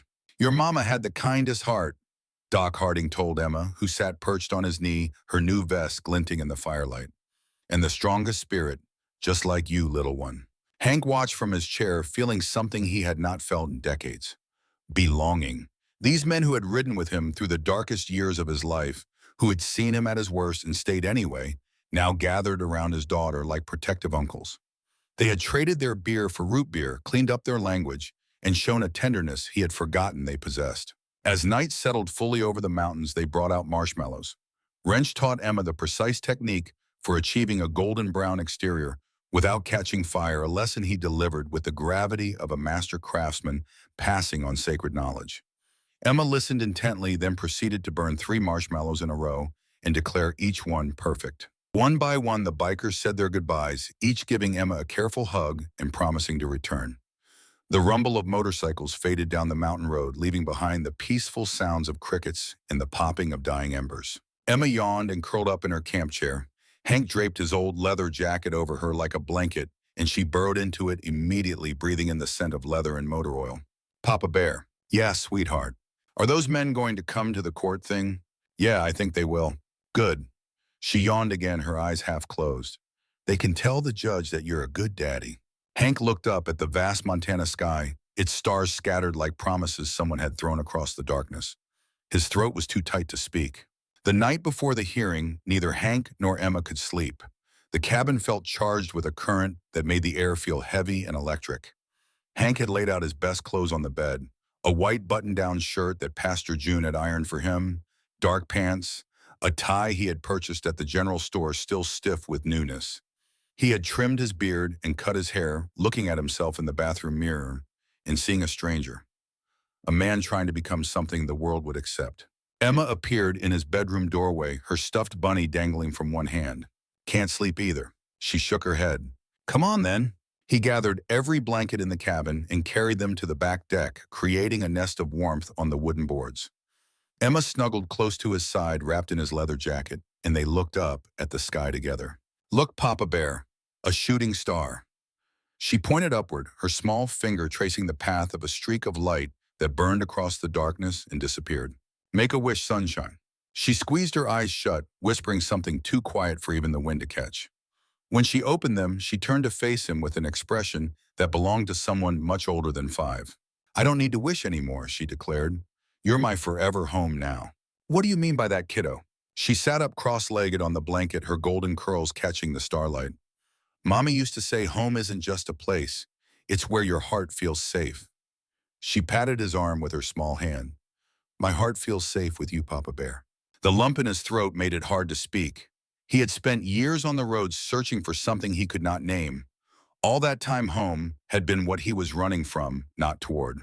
Even when the scary lady comes, he asked, meaning Ms. Weld. Emma nodded firmly. Even then, because you promised to fight for me, and you always keep your promises right. Right. The word came out hoarse. He cleared his throat. Want to hear about the constellations your mom and I used to watch? They spent the next hour with Hank pointing out the Big Dipper, Orion's belt, the Pleiades. He made up stories about the stars, giving them names and adventures that made Emma giggle. She fought sleep the way she always did, with stubborn determination, but eventually her eyes grew heavy and her head drooped against his shoulder. Tell me about when you met Mommy, she mumbled. She was the kindest person I ever knew, Hank said softly, stroking her hair. Worked at a diner where I used to stop. Always had a smile for everyone, even grumpy old bikers like me. Were you scared to love her? The question, so simple and so devastating, caught him off guard. Yeah, sunshine, I was. Being scared made me make some bad choices. But you're not scared anymore. He looked down at her, this small person who trusted him with everything she had. No, none of the important things. Emma's breathing deepened. Sleep took her gently, the way it takes children, all at once, and completely. Hank sat there beneath the stars for a long while, feeling the weight of his daughter against his side, listening to the vast silence of the Montana night. Carefully, he gathered her in his arms and carried her inside. Her room glowed with the soft light of the Christmas lights he had strung the dream catcher, spinning slowly above her bed. He laid her down and pulled the quilt to her chin. The stuffed bunny found its place beside her without her waking. On the dresser sat the lab envelope, its contents already transferred to the court file. He picked it up anyway, reading the number one more time, 99.98%. He set it down and looked at Emma, at the golden curls spread across the pillow, at the small hand curled around the bunny's ear, at the peaceful expression on a face that had known too much uncertainty for someone so young. Some things did not need a test to prove. Some things just were. That night, after Emma had fallen asleep, Hank sat at the kitchen table with two envelopes before him. The first from the courthouse confirmed the court date, next Tuesday, 9 in the morning. The second from the medical lab was thin and still sealed, the paternity results. He turned the lab envelope over in his hands. The paper crinkled softly in the quiet cabin. He could open it, should open it. The court date was less than a week away, and the results could be the foundation of his entire case. Emma's drawing caught his eye. She had left it on the table before bed. Three figures rendered in crayon. A small one with yellow curls holding hands with a large bearded one in black. Above them, a woman with a golden glow watching from the sky. At the top, in wobbly letters, me daddy and mommy in heaven watching. Hank looked at the envelope, then at the drawing, then at the envelope again. He broke the seal. His heart pounded against his ribs as he unfolded the paper and scanned through the medical terminology until he found the line that mattered. Probability of paternity, 99.98%. He set the paper down. The confirmation should have felt monumental. Instead, it felt like a formality, a piece of paper catching up to something his heart had known since a storm-soaked girl in a pink coat had looked up at him and called him daddy. Hank placed the results carefully into the folder Pastor June had prepared for the court hearing. Then he picked up Emma's drawing and studied it for a long time. The big red heart she had drawn showing through his black jacket, the golden glow around Sarah in the sky. He carried the drawing to Emma's room and pinned it to the wall above her bed next to the dream catcher her mother had made. Then he sat in the wooden chair and watched his daughter sleep the way he did every night now. And he thought about what Tuesday would bring. The judge, the courtroom, Lloyd Brennan and his polished lawyer, the weight of a criminal record that refused to stay buried, and one 5-year-old girl whose future hung in the balance. Hank closed his eyes. When he opened them, the first pale light of morning was seeping through the curtains, and Emma was standing beside his chair in her pajamas, her bunny dangling from one hand. "You slept in my chair again, Papa Bear." "Old habit," he said, his voice rough with sleep. "It's okay." She climbed into his lap and settled against his chest. "I like it when you're here." He wrapped his arms around her and rested his chin on the top of her head, and outside the window, the Montana mountains stood in the gathering dawn like sentinels, ancient and patient, watching over the valley, where a man and his daughter sat together in the half-light, waiting for the battle that would determine everything. The morning of the hearing arrived with a sky so blue it hurt to look at, as though the weather had decided to mock the gravity of the day with its beauty. Hank stood in the bathroom tying his tie for the fourth time, his thick fingers refusing to cooperate with the slippery fabric. The face in the mirror still did not look like his. Clean-shaven hair trimmed close, the white shirt starched and buttoned to the collar. Only the tattoos climbing his neck and the deep lines carved by decades of hard living identified him as the same man who had answered a knock on a stormy night and found his whole life waiting on the other side of the door. Emma appeared behind him in the mirror, wearing a blue dress that Pastor June had bought her for the occasion. Her golden curls had been brushed until they shone, and she had placed a small, white barrette in her hair that had belonged to Sarah. "You look handsome, Papa Bear, and you look like your mama." The words came out before he could stop them, and the truth of them made his chest ache. She did look like Sarah. Not just the hair and the eyes, but something in the way she carried herself. A quiet strength that had no business residing in someone so small. They drove to the courthouse in silence. Hank's hands gripped the steering wheel with white knuckles, and Emma sat in her booster seat with her bunny on her lap, her feet not quite reaching the floor. Through the truck windows, the town passed by in a blur of familiar facades. The hardware store, the diner, the gas station. Places where people knew him, where they had watched him change over 3 decades, where the story of who he had been and who he had become was written in 100 small, unremarkable acts of decency. The courthouse was an old stone building that sat at the center of town like a monument to something permanent. Its steps were wide and worn smooth by generations of footsteps. As Hank pulled into the parking lot, he saw that it was already filling up.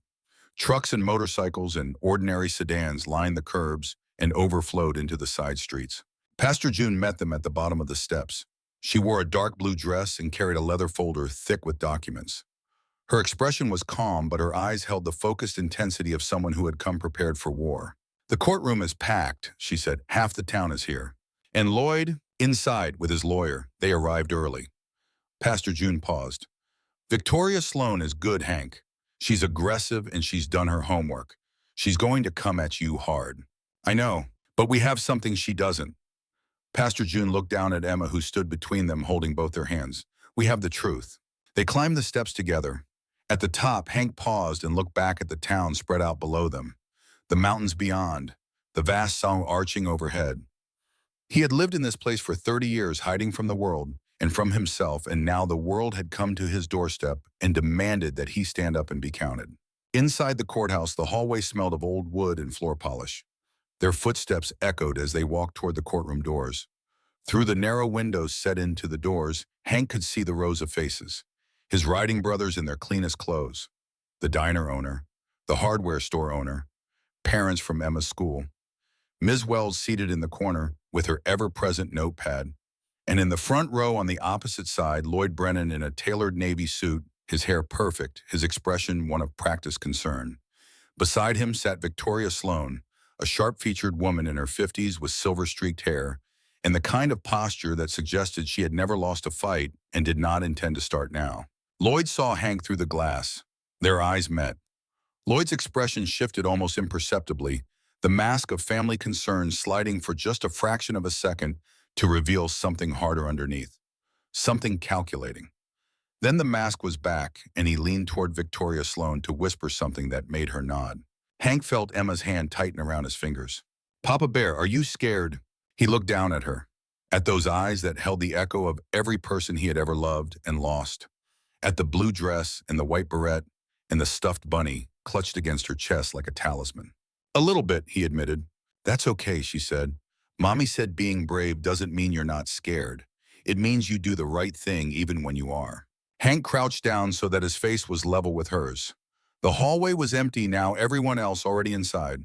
It was just the two of them, father and daughter, standing on the threshold of the moment that would decide their future. "When did you get so smart?" he asked, his voice rough. "I got it from Mommy." She paused, then added with perfect 5-year-old certainty, "and from you." Hank pulled her into a hug, held her there, breathing in the scent of the children's shampoo he had bought at the drugstore because the bottle had a picture of a princess on it, and he thought she would like it. He felt the steady drum of her heart against his chest and memorized it the way a man memorizes a prayer before walking into the unknown. Then he stood, took her hand, and pushed open the courtroom doors. The room fell silent as they entered. Every head turned. Hank walked down the center aisle with Emma beside him, her small legs matching his stride.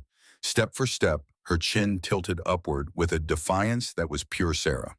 They took their seats at the front table, and Pastor June arranged her documents with the calm precision of a general preparing a battlefield.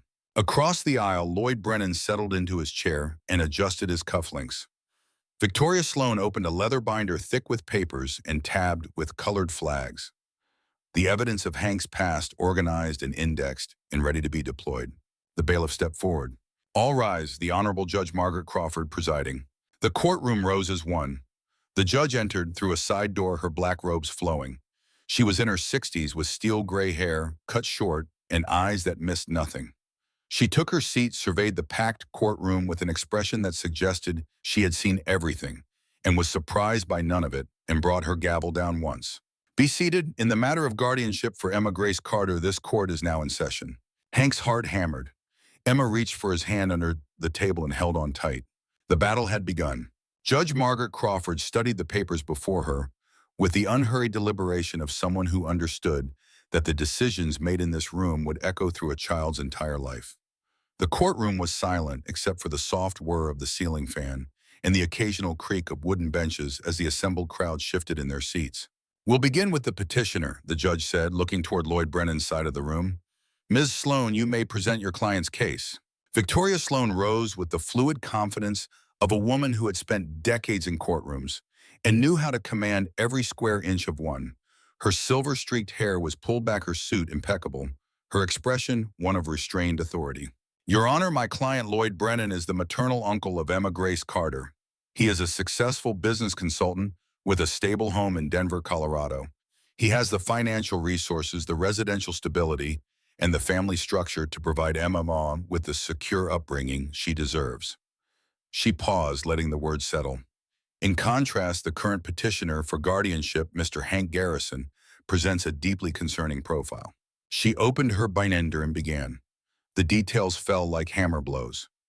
Multiple assault charges between 1992 and 2000, a 3-year sentence for aggravated battery, documented membership in a motorcycle club with known criminal associations, a history of alcohol abuse, an isolated living situation in a cabin miles from the nearest town.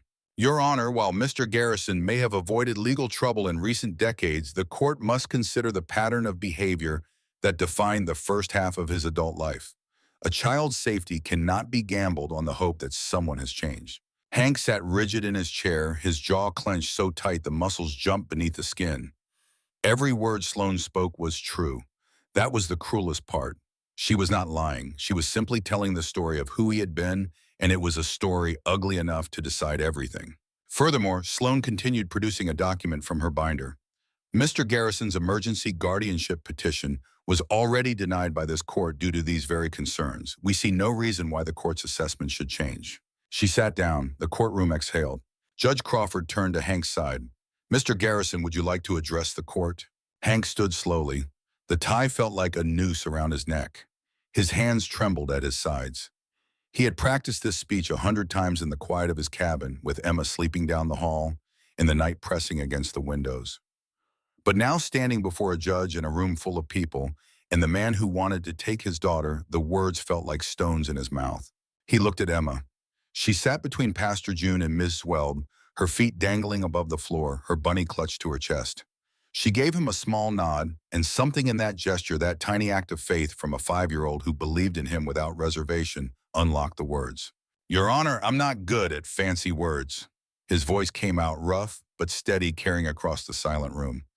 25 years ago, I made the biggest mistake of my life. I chose a lifestyle over love. I walked away from Sarah Carter, Emma's mother, because I was too proud and too stubborn and too scared to change. He paused, drawing a breath that seemed to come from somewhere deep beneath his ribs. I've spent years running from who I could have been. Then one night, this little girl showed up at my door in a snowstorm, and suddenly running wasn't an option anymore. The fluorescent lights hummed. Nobody moved. I know what my record says about me. I know about the fights, the arrests, the years I wasted. But that man isn't who I am anymore. His voice cracked on the next words. Emma gave me a reason to be the father I should have been all along. Judge Crawford leaned forward slightly. And how can this court be certain you won't return to your previous lifestyle, Mr. Garrison? Because she needs me, Your Honor. And for the first time in my life, I'm needed for something good. He gestured to the packed courtroom. These people have watched me change. I sold my old bikes, moved closer to town, got my business license current. I learned to make school lunches and braid hair. A few quiet chuckles rippled through the audience. But most importantly, Hank continued, his eyes shining with tears he refused to let fall. I learned what Sarah knew all along, that love isn't about being perfect. It's about showing up every day and trying your best to be better than you were yesterday. He sat down. The room was still. Victoria Sloan stood again. Your Honor, if I may, touching as Mr. Garrison's words are, the court must deal in facts, not feelings. She produced another document. I have here records of an incident just last week in which Mr. Garrison punched a wall in his home hard enough to damage the drywall. His daughter witnessed this violent outburst and was so frightened that she ran away from the home. The words landed in the courtroom like a grenade. Murmurs rippled through the crowd. Hank felt the blood drain from his face. He looked at Ms. Weld, who was writing rapidly on her notepad, her expression unreadable. This is the behavior of a man with a documented history of violence. Sloan continued, her voice measured and precise. A momentary lapse, perhaps. But how many momentary lapses does it take before a child is harmed? The court cannot afford to find out. The murmurs grew louder. Judge Crawford rapped her gavel once. Order. Lloyd Brennan sat with his hands folded, his expression one of carefully calibrated concern. The concerned uncle, the responsible adult, the man with the clean record in the Denver address in the suit that cost more than Hank's truck. Hank felt the ground shifting beneath him. The wall, the goddamn wall. He had known it would come back to haunt him, and here it was weaponized and aimed directly at the future he was fighting for. Pastor June leaned close to his ear. Stay calm. We knew this was coming. It's not over. But the worst was yet to come. Your Honor, Sloan said, I'd like to call a witness, Mr. Rex Tanner. A man Hank had not seen in 20 years walked through the courtroom doors. Rex Tanner was thinner than Hank remembered, his face gaunt, his eyes carrying the particular hollowness of a man who had never found his way out of the darkness. He had been a member of the same club back in the old days. They had ridden together, fought together, and then Hank had testified against him in a drug case that had sent Rex away for 12 years. Rex took the witness stand and was sworn in. His eyes found Hank's across the room, and in them Hank saw something that went beyond anger. It was the cold, patient satisfaction of a man who had waited a very long time for this moment. Mr. Tanner, Sloan began. You knew Mr. Garrison during his years in the motorcycle club. I did. Rex's voice was flat, stripped of emotion. Knew him well. Rode with him for 6 years. And can you describe Mr. Garrison's behavior during that time? Rex leaned forward. Hank Garrison was the most dangerous man I ever knew. He didn't just fight, he enjoyed it. I saw him put a man in the hospital over a poker game, broke his jaw in 3 places. I saw him threaten people who owed the club money. I saw him do things that would make the people in this room sick. The courtroom had gone deathly quiet. Hank stared at his hands spread flat on the table before him. Every word Rex spoke was a version of the truth twisted just enough to paint a picture with no room for redemption.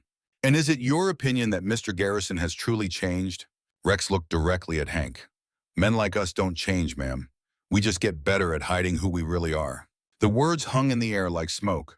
Hank could feel the temperature in the room shifting, could feel the goodwill he had built through weeks of effort beginning to crack under the weight of his own history. Judge Crawford studied Rex carefully. Mr. Tanner, for the record, what is your current relationship with Mr. Garrison? We haven't spoken in 20 years, Your Honor. Not since he testified against me in federal court. The judge made a note, but said nothing. Sloan sat down satisfied. The damage was done. The courtroom buzzed with whispered conversations. Emma sat very still, her bunny pressed against her face, her eyes wide and frightened. Pastor June rose, her expression calm, but her eyes carrying the focused intensity of someone who had prepared for exactly this moment. Your Honor, before calling our next witness, the defense would like to present character testimony from members of the community. Judge Crawford nodded. Proceed. What followed was something Hank would carry with him for the rest of his life. One by one, the people of his town stood up and told the court who he was.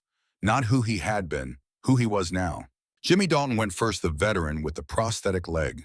He stood with his back straight, the way the military had taught him, and spoke with a clarity that filled the room.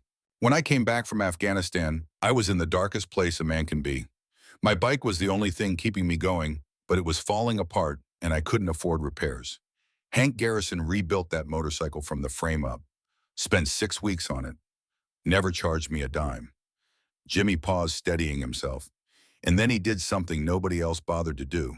He looked me in the eye and said, "You're not done yet, son. Come back tomorrow and I'll teach you how to keep her running." He gave me a reason to get out of bed. Sarah Perkins from the diner stood next, smoothing her apron out of habit, even though she was not wearing one. She described how Hank had a standing arrangement with the kitchen. Anyone who came in hungry and could not pay would be fed, and Hank would settle the bill at the end of each month without ever wanting his name mentioned. In 3 years, he must have fed 100 people, and not once did he let me put up a sign or tell anyone it was him. Tom Whitfield, the hardware store owner, talked about the winter 3 widows on the north side of town had run out of heating oil. Hank paid for all 3 deliveries, told the oil company to say it was a community program. There was no community program, there was just Hank. Billy Peterson's testimony was the one that silenced the room completely. He stood with his hands trembling at his sides, a man still carrying the visible marks of 15 years of methamphetamine addiction, and he spoke with the raw honesty of someone who had nothing left to hide. I was dying behind his shop, literally dying, and this man who everybody in town crossed the street to avoid picked me up off the ground, put me in his truck, and drove me 2 hours to the nearest rehab facility. He visited every single week, brought me motorcycle magazines so I'd have something to look forward to, told me stories about engines and how every broken thing can be rebuilt if someone cares enough to do the work. Billy's voice cracked. I'm 2 years clean. I have a way. I have a life, and it's because Hank Garrison decided I was worth saving when nobody else did. More followed.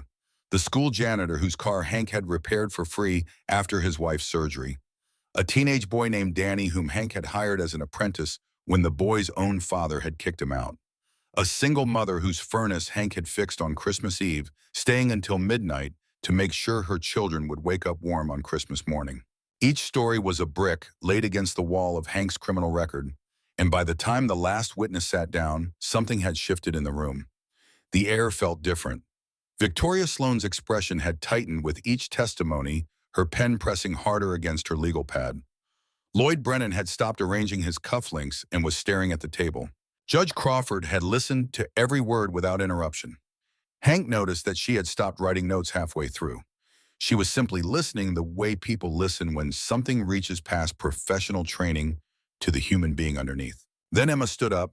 Her small voice carried across the silent room with a clarity that made grown men look away to hide the moisture in their eyes. Papa Bear teaches me to always help people. He says it's what makes a heart grow bigger. Hank blinked hard. He felt Emma's small hand reach up and pat his cheek, catching a tear he had not realized was falling. In the corner, Ms. Weld closed her notepad slowly. Her professional mask slipped for just a fraction of a second as she looked at Hank and Emma together. Pastor June rose again. Your Honor, the defense would like to call Ms. Patricia Weld from Child Protective Services. Ms. Weld stood and made her way to the front of the courtroom. She moved with the careful precision of someone who understood that the next few minutes would carry weight far beyond this room. She was sworn in and took her seat in the witness box, her posture straight, her expression neutral. Ms. Weld, Pastor June began, you have been monitoring Mr. Garrison's home and his interactions with Emma for the past several weeks. Can you describe what you've observed? Ms. Weld opened her notepad, though she barely glanced at it. The facts were committed to memory. When I first visited Mr. Garrison's home, I had significant concerns. The living environment was not suitable for a child. There was alcohol present. The space was cluttered with machinery. Mr. Garrison himself appeared overwhelmed and unprepared. She paused, and the pause carried the weight of a transition. However, over the course of my subsequent visits, I observed a remarkable transformation. Mr. Garrison removed all alcohol from the home. He child-proofed the living space. He built a bedroom for Emma with his own hands. He enrolled her in school, maintained regular attendance, and engaged with her teachers.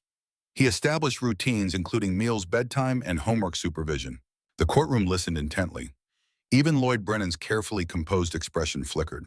More importantly, Ms. Weld continued, I observed the relationship between Mr. Garrison and Emma. In my professional experience, the bond they share is genuine and deeply rooted. Emma displays consistent emotional attachment to Mr. Garrison, refers to him as Papa Bear, with obvious affection, and shows none of the anxiety markers I would expect to see in a child in an unsafe environment.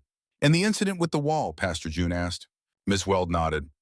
Mr. Garrison punched a wall after receiving the court's denial of his guardianship petition. It was an act of frustration, not aggression toward the child. Emma was not in the room when it happened, though she did witness the aftermath. It is my professional opinion that this was an isolated incident inconsistent with his otherwise measured behavior during the period of my observation. Ms. Weld, in your professional recommendation, where should Emma be placed? The social worker straightened in her chair. It is my recommendation that Emma remain in the custody of Mr. Garrison. A murmur swept through the courtroom. Lloyd Brennan's composure cracked visibly, his jaw tightening. But Ms. Weld was not finished. Your Honor, I would also like to bring to the court's attention some concerns regarding the alternative petitioner, Mr. Lloyd Brennan. Victoria Sloan was on her feet immediately. Objection. Ms. Weld is here to testify about the child's welfare, not to impugn my client's character. Judge Crawford considered for a moment. Ms. Weld's observations are relevant to determining the best interest of the child. I'll allow it. Proceed. Ms. Weld opened a folder she had brought with her.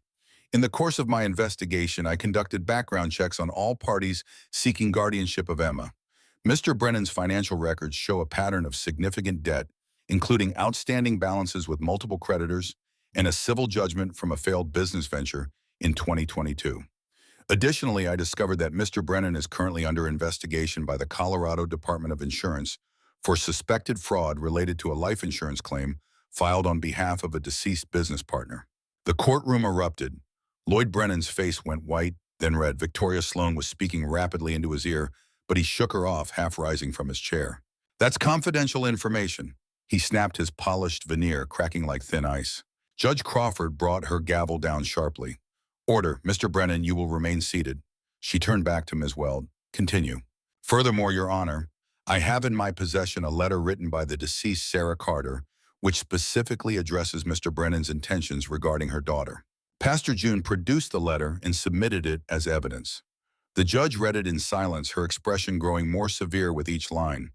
When she finished, she looked at Lloyd Brennan with eyes that had gone cold. Mr. Brennan, the deceased, specifically warned against placing the child in your care and documented your interest in her life insurance policy rather than her welfare. Do you have any response? Lloyd opened his mouth, closed it, and looked at Victoria Sloan. The attorney's face was a careful blank, the expression of a professional who had just realized the case was lost. Your Honor, Sloan said, standing slowly, we request a recess to confer with our client. Request denied. We'll proceed. The courtroom fell into a heavy silence. The ceiling fan turned overhead, marking time. Emma sat perfectly still, her bunny clutched to her chest, her eyes moving between Hank and the judge, with the watchful intensity of a child who understood even at 5 that this moment mattered more than any other in her short life. Then she stood up. Before Pastor June could catch her, Emma slipped past the wooden barrier and walked straight to the judge's bench. Her blue dress swished around her knees. Her white barrette caught the fluorescent light. She walked with the deliberate, unhurried steps of someone on a mission she had assigned to herself. Young lady, Judge Crawford began, leaning forward. But Emma was not finished. Papa Bear makes me pancakes every morning, she said, her clear voice carrying across the silent courtroom. Even though they're kind of burned, he tries really hard. He reads me stories at night and checks under my bed for monsters. He braided my hair for picture day, and even though it was crooked, he tried 3 times until it stayed. Ms. Weld half rose from her seat. The judge held up her hand. And when I'm scared at night, Emma continued, her voice getting smaller, he sits in the chair by my bed until I fall asleep, just like Mommy used to do. The courtroom was holding its breath. Papa Bear is the safest place in the whole world. Her lower lip trembled, but she held steady. Mommy said in her letters that he had a good heart. She was right. She took a deep breath, standing as tall as her small frame would allow. If I can't live with my daddy, I don't want to live anywhere. The words fell into the silence like a stone dropped into deep water. Judge Crawford removed her glasses and pressed her fingers against the bridge of her nose. For a long moment, she studied the child standing before her. Then she studied Hank, who sat frozen in his chair, tears streaming down his weathered face, making no effort to wipe them away. Miss Carter, the judge said gently, the court has to consider what's best for your future. He is my future, Emma said, her voice cracking with emotion. He's my daddy, and I'm his little bear, and that's just how it is. The judge stared at the child for a long, suspended moment. Then she cleared her throat. I believe we need a brief recess to consider all aspects of this case. She tapped her gavel once. Court will resume in 15 minutes. Emma ran back to Hank, who scooped her up and held her against his chest. She wrapped her arms around his neck, and he buried his face in her hair, his body shaking. I'm sorry I yelled in court, she whispered. You did just fine, baby girl. You did just fine. The 15 minutes lasted an eternity. The courtroom remained full, nobody willing to leave, the tension so thick it was almost visible in the air. Bear sat with his massive hands clasped his lips, moving in what might have been a prayer. Pastor June held her leather folder against her chest and stared at the wall. Ms. Weld closed her notepad and sat perfectly still. Lloyd Brennan stared at the table before him. Victoria Sloan whispered something, and he shook his head. The polish was gone. The suit was the same, the hair still perfect, but something behind his eyes had collapsed like a building whose supports had been removed. The bailiff's voice cut through the silence. All rise. Everyone stood. Judge Crawford returned to her bench. She sat, arranged her papers with deliberate care, and removed her glasses. Her eyes swept the courtroom, once taking in every face before settling on Hank. In the matter of guardianship for Emma Grace Carter, she began, her voice measured and clear. This court has carefully considered all evidence presented. the character testimonies, the professional recommendations of Child Protective Services, the DNA confirmation of paternity, the written wishes of the deceased mother, and the testimony of the child herself. She paused. Mr. Garrison, your past is troubling. The court cannot simply ignore a history of violence and criminal behavior. Hank felt the air leave his lungs. Emma pressed closer to his side. However, the word hung in the courtroom like a beam of light breaking through storm clouds. The law also recognizes the capacity for rehabilitation and change. The evidence of your transformation over 3 decades is substantial and compelling. The testimonies from community members paint a portrait of a man who has spent years quietly serving others. The professional assessment from Ms. Weld confirms a genuine bond with the child in a safe, nurturing environment. Judge Crawford picked up her gavel. Regarding Mr. Brennan's petition, the court finds that the evidence raises serious questions about his fitness and motivations. The deceased mother's explicit warnings combined with the financial irregularities uncovered by Child Protective Services weigh heavily against his petition. She looked at Emma with eyes that had gone soft, taking all factors into consideration, including the express wishes of the child and the clear intent of her late mother. This court hereby grants permanent guardianship of Emma Grace Carter to Hank Garrison, effective immediately. The gavel came down. The sound was almost lost in the eruption that followed. Pastor June burst into tears, pulling Hank and Emma into a fierce embrace. Bear let out a whoop that shook the windows. The bikers in the back row pounded each other's backs. Parents from Emma's school wiped their eyes. Even the bailiff cracked a smile. "Papa Bear," Emma's voice broke through the commotion like a bell. "Papa Bear, did you hear we can stay together forever?" Hank could not speak. His throat had closed completely. His vision was gone, drowned in tears he did not try to hide.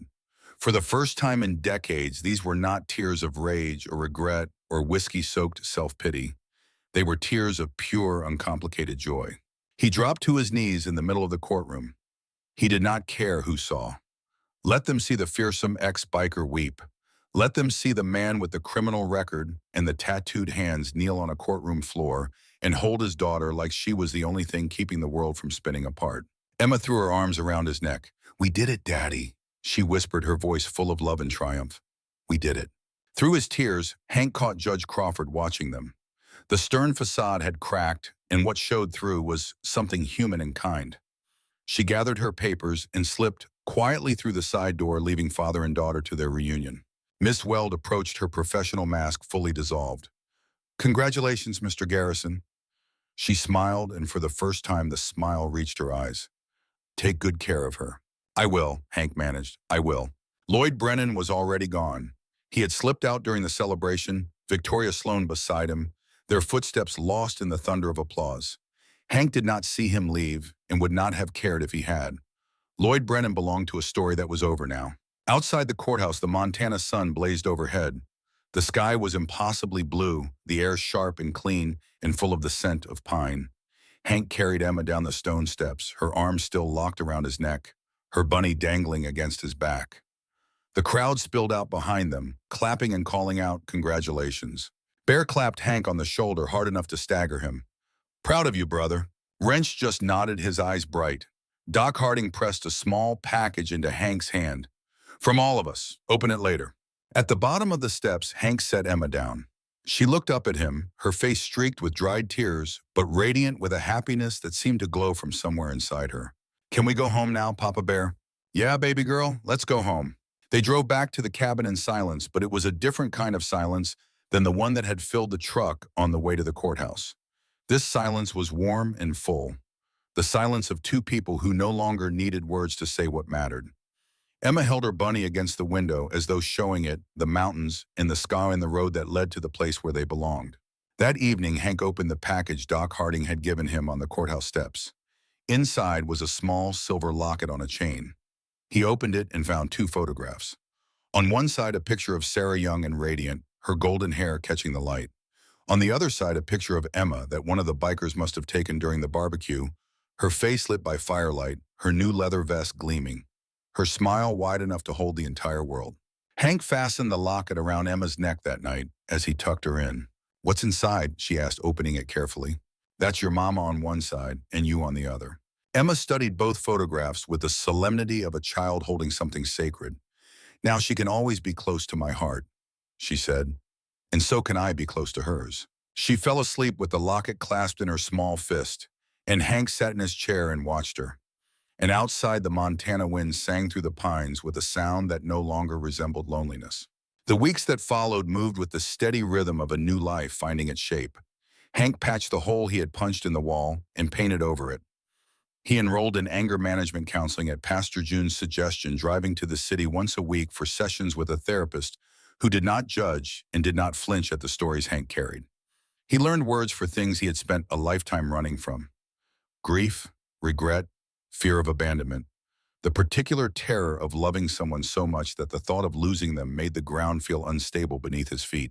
He learned to say the words out loud, and each time he did, they lost a fraction of their power. Spring came to Montana the way it always did, slowly, and then all at once. The snow retreated up the mountains, revealing meadows of wildflowers. The rivers ran high and fast with meltwater. The days grew longer, the lights softer, the air warm enough to leave windows open. Hank had found a small yellow house on Maple Street, 3 blocks from his garage. The house had a front porch with a swing, a backyard with a fence, and a room that Emma had immediately claimed as her own. He painted it in rainbow stripes, red to orange to yellow to green to blue to purple, working through an entire weekend while Emma supervised from a folding chair, providing detailed instructions on color placement. The garage had been renamed. A new sign hung above the entrance, Papa Bear's Garage, complete with a cartoon bear wearing sunglasses and a leather vest. The logo had been Emma's design, rendered in crayon and then professionally reproduced by a sign maker in town who had refused payment. The grand opening drew a crowd that exceeded the building's capacity. Pastor June spoke. The bikers revved their engines in celebration. Ms. Weld stood near the back with a paper plate of cookies, looking as though she might actually be enjoying herself. Emma cut the ribbon with oversized scissors, standing on her toes in her leather vest and polka dot dress. "I declare Papa Bear's Garage officially open," she announced, and the cheer that followed could be heard 3 blocks away. Inside the garage, a small desk occupied one corner. It was Emma's spot where she did homework after school while Hank worked on engines. A framed photograph of Sarah sat on the desk beside a cup of crayons. Above Hank's own workbench, mounted where everyone who entered could see it, hung a framed letter in Sarah's handwriting. "Thank you for finding her when I no longer could." Pastor June had given it to him on opening day, wrapped in brown paper. "Sarah left it with me," she said, "for when the time was right." Hank had hung it himself, driving the nail with hands that were steady for the first time in as long as he could remember. Summer settled over the town like a warm blanket. The days stretched long and golden, and the evenings smelled of cut grass and charcoal from backyard grills. On a Saturday afternoon in late June, Hank knelt beside a small purple bicycle in the driveway of the yellow house on Maple Street. Emma's training wheels lay in the grass where he had removed them, and the chain gleamed with fresh oil. "Hold up there, princess," he said as Emma made a beeline for the bike. "Chain's looking a bit loose. Let me check it first." He adjusted the tension with careful movements, his large hands looking almost comical on the tiny mechanism. Emma crouched beside him, watching intently. "Is it like fixing your motorcycle?" she asked. "Same basic idea, just smaller parts. See this here?" He pointed to the chain mechanism. "It's got to be just right. Not too tight, not too loose, kind of like life. Will it help me go faster?" Hank chuckled. "It'll help you ride safer, which is more important." Emma climbed onto the seat, her hands gripping the handlebars, her knuckles white with determination. Her new helmet, purple with butterfly stickers, sat firmly on her golden curls. Hank positioned himself behind the bike, one hand on the seat, the other hovering near her shoulder. "Remember what we practiced. I'll hold on at first, but you've got to keep pedaling. Keep pedaling, look ahead, not down. And believe in myself," Emma added. "That's my girl." He pushed gently, and the bicycle wobbled forward. Emma's legs pumped with furious concentration, her tongue poking out the way it did when she was drawing or writing her name. The bike weaved left and right, then found a tentative line. "You've got it," Hank called, jogging alongside. Keep going." And then without announcing it, he let go. Emma pedaled on, wobbling but upright, moving down the driveway under her own power. She made it 10 feet, 20, 30. Then she realized he was no longer holding on and let out a shriek of pure joy that echoed off the houses on Maple Street. "Papa Bear, I'm doing it, I'm riding." She made it all the way to the end of the block before the front wheel turned too sharply and she toppled gently onto the grass. Hank was there in seconds, but she was already laughing, sprawled on the lawn with her helmet askew and her arms spread wide. Did you see me? I saw you, sunshine, you were flying. She scrambled up and ran back to the bike, ready to go again. Hank watched her climb back on, adjust her helmet, and set her jaw with that particular determination that was pure Sarah. He thought of all the things Sarah would never see. The first bike ride, the first day of real school, the first lost tooth, the first scraped knee, and the first time a friend would make her cry, and the first time she would stand up for someone who could not stand up for themselves. But then he thought of the locket around Emma's neck with Sarah's photograph pressed against her heartbeat, and he thought that maybe in some way he could not explain and did not need to, Sarah was seeing all of it. September arrived with cooler mornings and the first hints of gold in the cottonwood trees. Hank pulled his truck into the elementary school parking lot, the rear view mirror decorated with a drawing of a bear family. Emma sat beside him in her booster seat, golden curls bouncing, a gap-toothed smile splitting her face. Ready for another day, Squirt. Ready, Papa Bear. Her backpack was covered in unicorn stickers and bore a name tag that read Emma Grace Garrison. They walked through the school gates together. Parents waved. Teachers smiled. Nobody whispered anymore. They just saw another father dropping off his daughter. Hank's leather jacket was gone, replaced by a soft blue flannel. His wild beard had been trimmed close. Only the tattoos remained from his old life, faded reminders of a road he no longer traveled. At the classroom door, Emma stopped and turned. She rose on her toes and kissed his cheek. I love you, Daddy. Hank watched her disappear into the classroom, her curl bouncing, her bunny backpack swaying. He stood there for a moment longer than necessary, the morning sun warm on his face, the sound of children's laughter drifting through the open windows. I love you more, kid, he said softly. Miss Thompson appeared in the doorway. Mr. Garrison, we're starting family tree projects today. Emma mentioned she wants to present hers first. She's got a lot of family to put on that tree, Hank said, and the words surprised him even as he spoke them. Because it was true. The branches of Emma's tree reached in directions he never would have imagined a year ago. Pastor June, Bear and Wrench and Doc Harding. Ms. Weld, who still checked in once a month, though now she brought cookies instead of a clipboard. The diner owner and the hardware store owner and the school janitor, and every person in this town who had stood up in a courtroom and said, this man is worth believing in. And at the top of the tree, in the place where the branches reached highest toward the sky, there was Sarah, golden and bright, watching over all of them, with that smile that had once made a young biker believe he might be worth something after all. Hank walked back to his truck, slowly passing the other parents with a nod and a half smile.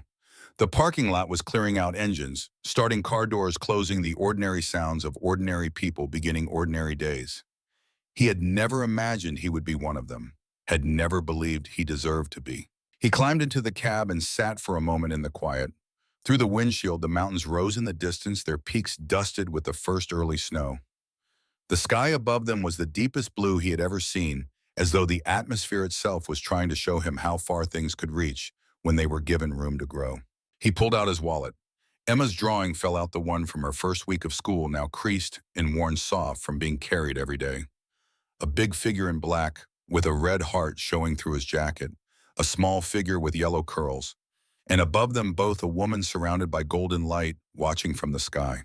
Me, Daddy, and Mommy in heaven watching. Hank held the drawing for a long time. He ran his thumb along the crayon lines, feeling the slight ridges where Emma had pressed hard, pouring all her 5-year-old love and certainty into the waxen paper. He thought about the night she had appeared on his doorstep, soaked and shivering, carrying nothing but a stuffed bunny and the weight of a mother's last wish. He thought about the letter Sarah had written, the one that hung on the wall of his garage where everyone could see it. He thought about all the ways a life could break and all the ways it could be rebuilt, and how sometimes the rebuilding started with 3 small knocks on a door in a storm. He tucked the drawing carefully back into his wallet in the spot behind his driver's license, where he could see it every time he opened it. Then he started the truck, pulled out of the parking lot, and drove through the quiet streets of the town that had become his home. Past the diner where Sarah had once poured coffee with a smile. Past the church where Pastor June was probably already preparing for Sunday's sermon. Past the community center where a room full of people had stood up for him when he could not stand up for himself. He pulled into the gravel lot of Papa Bear's garage and killed the engine. The sign swung gently in the morning breeze, the cartoon bear with its sunglasses and leather vest catching the light. Through the open bay door, he could see the tools hanging in their rows, the lifts waiting the workbench where Sarah's letter hung in its frame. Thank you for finding her when I no longer could. Hank sat in the truck for one more moment, letting the morning settle around him. The sun climbed higher over the mountains. The air smelled of pine and engine oil and the first cool edge of autumn. Somewhere inside the garage, a radio was playing Left On from Yesterday, filling the empty space with a country song about second chances. He climbed out of the truck, walked across the gravel, and stepped through the bay door into the light. There was work to do. There was always work to do. But for the first time in 62 years, the work felt like exactly where he was supposed to be, and the hands doing it felt like they finally belonged to the man he had always been meant to become.